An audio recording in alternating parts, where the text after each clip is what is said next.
হরে কৃষ্ণ, জয় গৌর, জয় নিতাই।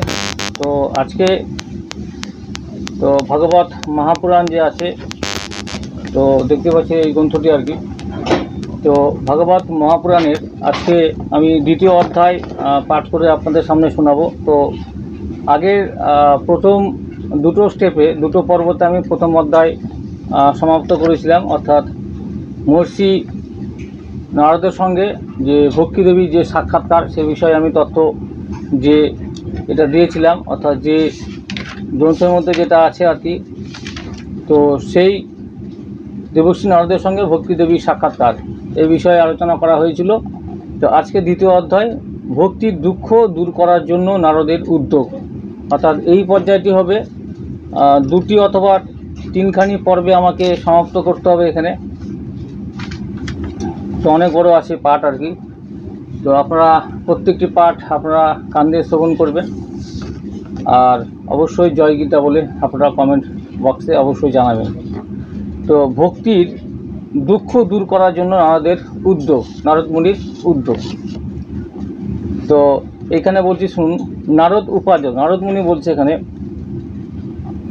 বৃথা খেদয়সে বালে অহ চিন্তা টুরা কথম শ্রীকৃষ্ণ চরণাম্বর্জং স্মর দুঃখং গমিষ্যাতি দ্রৌপদী চহ পরিত্রাতা যেন কৌরব স্কলমনাথ পালিতা গৌপ সৌন্দর্য সকৃষ্ণ কাপ্পি নো গত।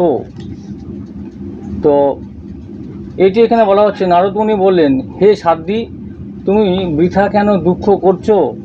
আহা, তুমি এত চিন্তাগ্রস্তই বা কেন হয়েছ? তো ভগবান শ্রীকৃষ্ণের চরণকমলের ধ্যান করো, তার কৃপায় তোমার সকল দুঃখের অবসান হবে। তো কৌরবদের অত্যাচার থেকে যিনি দ্রৌপদীকে রক্ষা করেছিলেন, আর গোপাঙ্গনাদের যিনি সাহচর্য দিয়ে আশ্রয় দিয়েছিলেন, সেই শ্রীকৃষ্ণ সত্যিই তো কোথাও যাননি। তো এখানে বলা হচ্ছে, নারদমুনি সাধ্বী দেবীকে বলা হচ্ছে, সাধ্বীকে বলছে যে বৃথা কেন দুঃখ করছো, তো এত চিন্তায় বা কেন? তো তুমি সব কিছু বাদ দিয়ে শ্রীকৃষ্ণের চরণ কমলে ধ্যান করো, সেখানে সমস্ত কিছু সমাধান হয়ে যাবে। তো সেই জন্য তং তু ভক্তি প্রিয়া তস্য শত তং প্রাণতোহধিকা তয়া হু তন্ত ভগবান জাতি নিচ গৃহস্পী সত্যাদি ত্রিযুগে বৌদ্ধ বৈরাগ্য মুক্তি সাধক কৌল তু কেবলা ভক্তি ব্রহ্ম সাযুজ্যকারিণী ইতি নিশ্চিন্ত চিদ্রপ সদ্রূপং তং সস্যজ হ পরমানন্দ চিন্মূর্তি সুন্দরী কৃষ্ণবল্লভাম। তো এখানে বলা হচ্ছে যে, আর তুমি তো ভক্তিদেবী স্বয়ং এবং সর্বদাই তার প্রাণধিকা, তোমার আহ্বানে তিনি তো অতি নীচ ঘরেও চলে আসেন। সত্য, ত্রেতা আর দাপর এই তিন যুগে জ্ঞান আর বৈরাগ্য ছিল মুক্তির সাধন, কিন্তু কলিযুগে তা কেবল ভক্তি ব্রহ্ম সাসুর্য মোক্ষ দান করে। এই ভেবেই পরমানন্দ চিন্ময় মূর্তি জ্ঞানস্বরূপ শ্রীহরি তার নিজ সৎ স্বরূপে তোমাকে সৃষ্টি করেছেন। তুমি সাক্ষাৎ শ্রীকৃষ্ণের পরমা সুন্দরী প্রিয়া, শ্রীকৃষ্ণের পরম সুন্দরী প্রিয়া বলা হচ্ছে আর কি, অর্থাৎ ভক্তিদেবী সম্পর্কে এখানে বলা হচ্ছে। তো বৃদ্ধাঞ্জলিং তয়া পৃষ্টং কি করমিতি চৈকতা তং তদাহ জ্ঞাপয়ং কৃষ্ণ মক্তক্তান কষয়তি চ অঙ্গীকৃতং তয়া তদৈ প্রসন্ন হো ভূষ্মারিস্তদা মুক্তিং দাসিং দৌদৌ তুভ্যং জ্ঞান বৈরাগ্য কাবিনৌ। তো তখন ভগবান তোমাকে এই নির্দেশই দিয়েছিলেন যে আমার ভক্তদের পোষণ করো। তুমি ভগবানের সেই আদেশ স্বীকার করেছিলে। ভগবান শ্রীহরি তোমার প্রতি সন্তুষ্ট হয়ে তোমাকে সেবা করার জন্য মুক্তিকে তোমার যে দাসী রূপে এবং এই জ্ঞান ও বৈরাগ্যকে তোমার পুত্র রূপে দান করেন। তাহলে বলা হচ্ছে এখানে যে তুমি ভগবানের সেই আদেশ স্বীকার করেছিলে, তো শ্রীহরি তো তোমার প্রতি কি সন্তুষ্ট হয়েছিল, যার জন্য কিন্তু যে এই সেবা করার জন্য, অর্থাৎ তোমাকে সেবা করার জন্যই কিন্তু যে দাসী রূপে, তো তোমাকে দাসী রূপে কিন্তু এখানে জ্ঞান ও বৈরাগ্য এই হচ্ছে পুত্ররূপে তোমাকে দান করেছিল। দুটি সন্তান, যেহেতু জ্ঞান বৈরাগ্য বলা হয়েছিল, যে যখন এই ভক্তিদেবী যখন বৃন্দাবনের নীলাভূমিতে, অর্থাৎ কৃষ্ণের যে লীলাভূমি সেইখানে বৃন্দাবনে এসে যখন উপস্থিত হয়েছিল, সে তো একদম যৌবনকাল সে ফিরে পেয়েছিল, অর্থাৎ যুবতী হয়ে গেছিল। আর কিন্তু সেই সময় কিন্তু জ্ঞান বৈরাগ্য যে তার দুই সন্তান ছিল, তারা কিন্তু সেই বৃদ্ধ অবস্থাতেই পড়েছিল।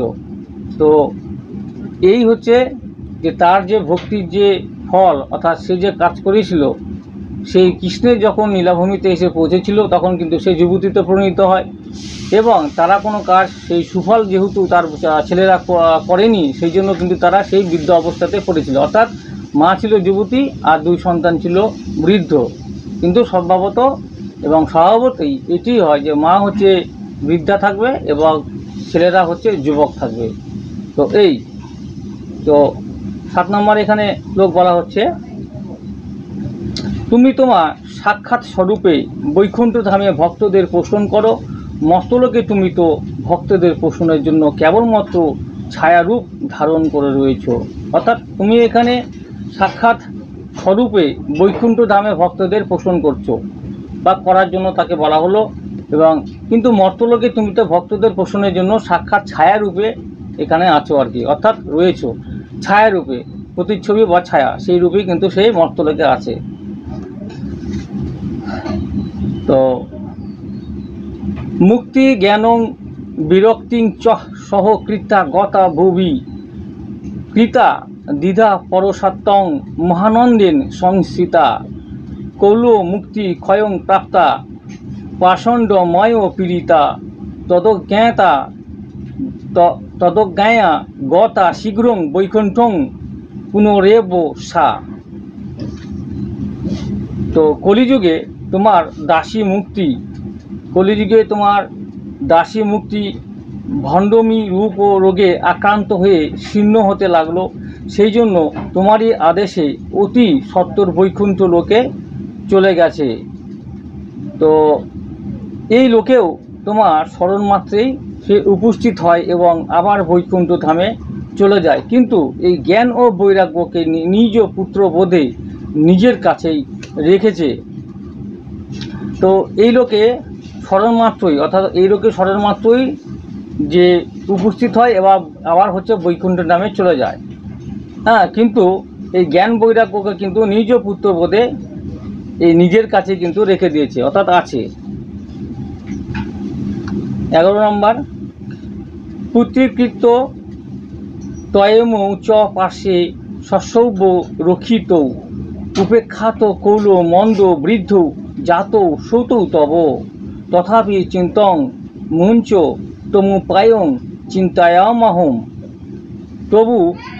তবুও কলিযুগে এদের উপেক্ষা হওয়ায় যে দরুন তোমার এই ছেলে দুটি উৎসাহহীন ও বৃদ্ধ হয়ে গেছে, কিন্তু তুমি চিন্তা করো না, আমি এদের নবজীবন লাভের উপায় চিন্তা করছি। হে সমুখী, কলির মতো কোনো যুগ নেই যে এই যুগে আমি প্রতিটি ঘরে প্রতিটি মানুষের হৃদয়ে তোমাকে প্রতিষ্ঠিত করে দেব। অর্থাৎ কলির মতো কোনো যুগ নেই যে প্রত্যেকটি ঘরে প্রত্যেকটি মানুষের মধ্যেই এই হৃদয়ে কিন্তু মানুষের হৃদয়ে তোমাকে আমি প্রতিষ্ঠিত করে দেব, অর্থাৎ ভক্তি দেবীকে। কলিযুগ অর্থাৎ বলা হচ্ছে এখানে যে কলি তো সর্বক্ষেত্রে সর্বকাজে সর্ব জায়গাতেই কিন্তু বিরাজমান, সবার মাথার উপরেই কলি বিরাজমান আছে কলিযুগে। কিন্তু তা সত্ত্বেও বলা হচ্ছে এখানে এই ভক্তি দেবীকে কলিযুগে এত অরাজকতা, এত দুরাচার, এত কিছু হওয়া সত্ত্বেও কিন্তু ভক্তি দেবীকে কিন্তু প্রত্যেকটি মানুষের মধ্যেই কিন্তু প্রত্যেকটি লোকের মধ্যেই মানুষের মধ্যে বিরাজমান করে রয়েছে বা করে রাখবে, এটি কিন্তু বলছে। অর্থাৎ এখানে কলিযুগেও কিন্তু ভক্তি দেবীর, অর্থাৎ যে ভক্তি দেবী যে ভক্তি ভাবনা মানুষের মধ্যে, সেটা কিন্তু বিরাজমান হয়ে থাকবে এই কলিযুগে প্রত্যেকটি মানুষের মধ্যে, কারো কম কারো বেশি। তো এই হচ্ছে ব্যাপার। তো তারপরে এটা বলছি আমি,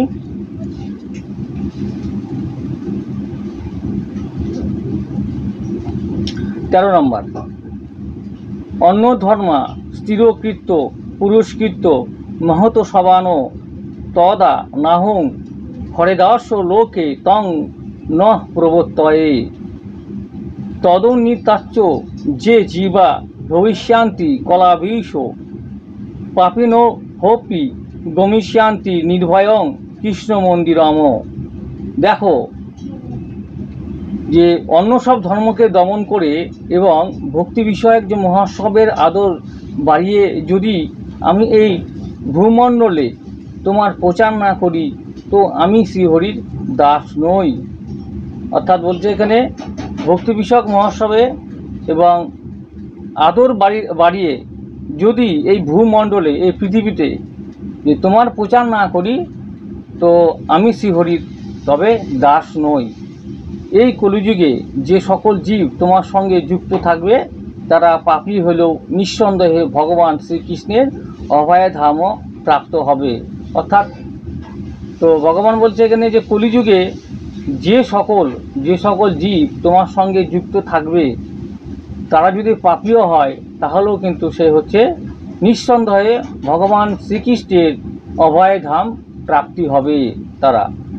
সেই জন্য ভক্তিদেবীকে তো আগেই বলা হয়েছে যে ভক্তিদেবী কলিযুগে এত দুরাচার বা এত কিছু অরাজকতা সত্ত্বেও কলিযুগে প্রত্যেকটি মানুষের মধ্যে কিন্তু এই ভক্তিদেবী বিরাজমান থাকবে। তো 15 নম্বর, যে সং চিত্তে বসে ভক্তি সর্বদা প্রেম রূপিণী ন তে পশ্যন্তি নিকাসঙ্গ স্বপ্নেহ পামল মূর্তয় ন প্রেত ন পিচাসো বা রক্ষস বাসুরোহপি বা ভক্তিযুক্ত নমস্কারং পর্শনে ন প্রভুর্ভ বেদ। তো যার হৃদয়ে প্রেমরূপিণী ভক্তি সততই বিরাজ করে, সেই শুদ্ধ অন্তঃকরণ জীব স্বপ্নেও যমরাজকে দর্শন করে না। যার হৃদয়ে ভক্তিদেবীর নিবাস প্রেত পিচাস রাক্ষস বা দৈত্য দানব তাকে স্পর্শও করতে পারে না। অর্থাৎ এই কলিযুগে এত কিছু সত্ত্বেও যদি কোনো মানুষের মধ্যে সেই ভক্তিভাবে ভক্তিদেবী যে তার ভক্তিভাব থাকে এবং সে অন্তঃকরণ জীব স্বপ্ন যমরাজকে তারা কিন্তু দর্শন করে না, এবং যে যার হৃদয়ে ভক্তিদেবীর নিবাসও থাকে প্রেত পিচাস রাক্ষস বা দৈত্য দানব তাকে স্পর্শ করতে পারে না। অর্থাৎ এই মানুষের মধ্যে ভক্তি আরাধনা ভক্তিদেবীর যে যে জ্ঞান অর্থাৎ ভক্তি সম্পর্কে যার ধারণা থাকে, ভক্তি মনোভাব যার মধ্যে থাকে, ভগবান সম্পর্কে যার ভক্তি থাকে, তো তাদের কোনোদিনও এই ভূত পিচাস রাক্ষস প্রেত পিচাসগণ কখনোই স্পর্শ করতে পারে না। এটি হচ্ছে বলা হচ্ছে। 17 নম্বর, ভক্তিযুক্ত নমস্কারং পর্শনে ন প্রভুবতের ন তপোভিন বেদোচ্চ ন জ্ঞাননপি কর্মণা হরিদি সাধ্যতে ভক্তা প্রমাণং তত্র গোপিকা। তপস্যা বেদধায়ন জ্ঞান ও বৈদিক কর্মাদি কোনো সাধনেই ভগবান বশীভূত হন না। ইনি কেবল ভক্তিতেই যে বশীভূত হন।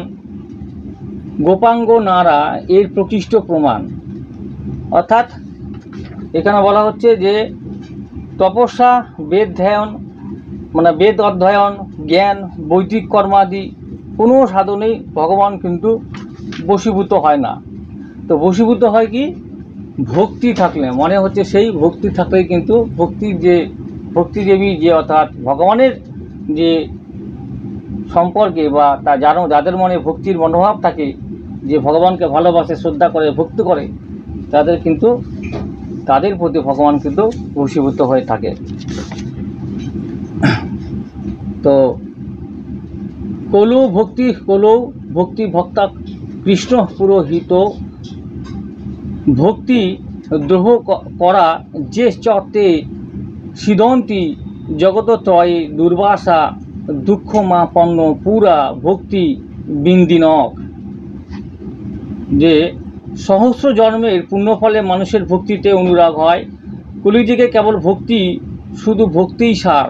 ভক্তির টানে সাক্ষাৎ শ্রীকৃষ্ণ সামনে এসে দাঁড়ায়। ভক্তির প্রতি যে অবজ্ঞা করে, শত্রুতা করে, এই তিন লোকে তার কেবল দুঃখ আর দুঃখই প্রাপ্তি হয়।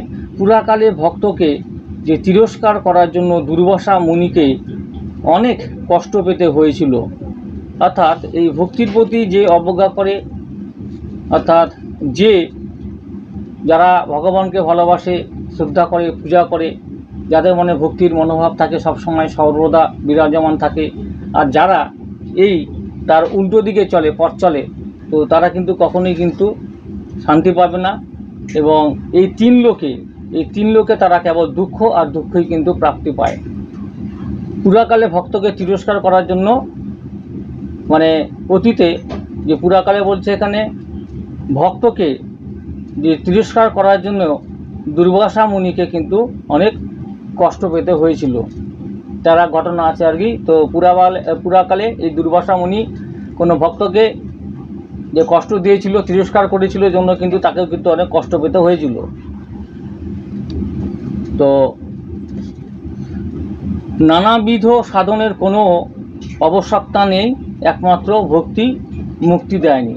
তো সর্বশেষ এটাই বোঝা যাচ্ছে যে কোনো কিছুই করে কোনো লাভ নেই, ভক্তি একমাত্র সর্বশেষ কিন্তু রাস্তা বা মূল একমাত্র পথ, যে মুক্তির জন্য, মুক্তি দেয়নি। ভক্তি একমাত্র হচ্ছে যে মুক্তি দেয়নি, ভক্তি ছাড়া কোনো মুক্তি নেই। সেই জন্য বলা হয়েছে যে এই কলিযুগে হরের নাম হরের নামব কেবলম কলো নাস্তব নাস্তব নাস্তব গৌতরনাথা। এই যে চার যুগ আছে আমাদের, অর্থাৎ যে সত্য, ত্রেতা, দ্বাপর, কলি, তো চার যুগের এই যে আমাদের ভক্তির যে মনোভাব, তো সবচাইতে কিন্তু ভক্তি এই কলিযুগে যে বিরাজমান করছে প্রত্যেকটি মানুষের মধ্যে। এত কিছু অরাজকতা সত্য এবং এত কিছু কিন্তু যে মানুষের যে কত অহংকার, কত দুর্নীতি, কত মানুষের হিংসি মনের মধ্যে আর কি, এত কিছু সত্য কিন্তু সবার মনে, প্রত্যেকের মনে কিন্তু ভক্তি কিন্তু বিরাজমান থাকবে। সেই জন্য কিন্তু ভগবান বলেছে যে কলিযুগে এত কিছু সত্য কিন্তু ভক্তি দেবীর প্রত্যেকটি মানুষের হৃদয়ে, প্রত্যেকটি মানুষের মনে কিন্তু ভক্তির কিন্তু বিরাজমান ভক্তি দেবী থাকবে। এই জন্যই হচ্ছে একমাত্রই শেষ পথ হচ্ছে মুক্তির এই ভক্তির মনোভাব, অর্থাৎ মুক্তি দেয়নি বলা হচ্ছে।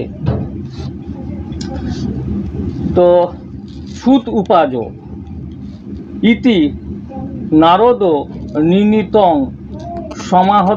সমাহত্যং নিসম্য সা সর্বাঙ্গ পুষ্টি সংযুক্ত নারদং বাক্যম বব্রীত। সুত বললেন নারদ মুনির কাছে এইভাবে নিজের মাহাত্ম্য শুনে ভক্তির সর্বাঙ্গই পুষ্টি লাভ করলো এবং তিনি নারদ মুনিকে বলতে লাগলেন। কি বলল? ভক্তির উবাচ ওহ নারদ ধনহসি প্রীতিস্তে মই নিশ্চলা ন কদা চিদ্মি মুঞ্চামি চিত্তে হাস্যামি সর্বদা। যে ভক্তি বললেন, হে নারদমুনি, আপনি ধন্য যে আমার উপরে আপনার নিশ্চলা প্রীতি রয়েছে। আমি সদাই আপনার হৃদয়ে থাকব, কখনো আপনাকে ছেড়ে যাব না।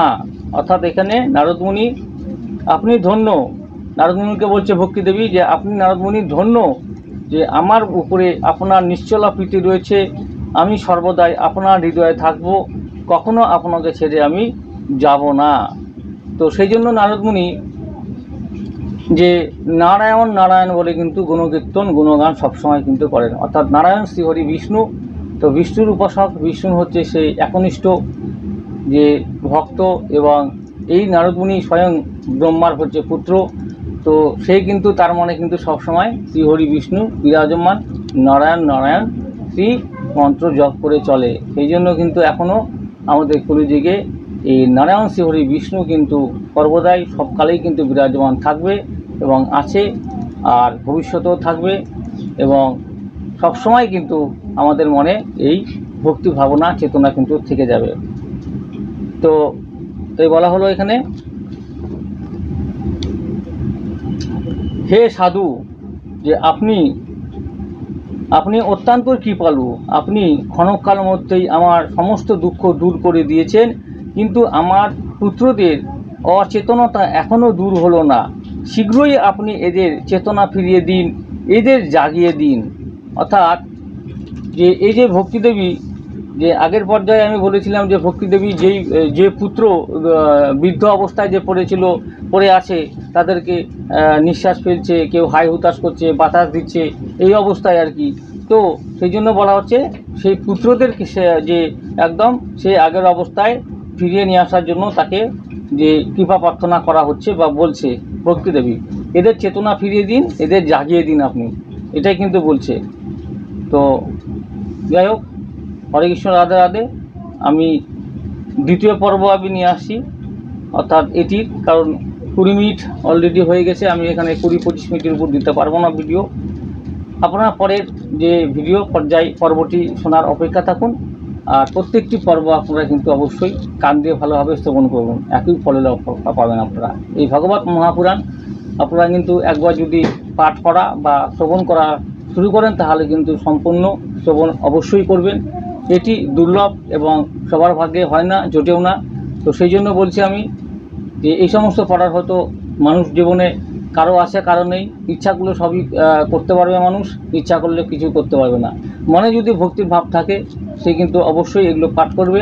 পাঠ যদি করার সময় আপনারা না পান, অবশ্যই আমার এই পাঠগুলো যদি ভালো লেগে থাকে, তো আপনারা কিন্তু অবশ্যই কান দিয়ে শ্রবণ করুন, একই ফলের লাভ পাবেন।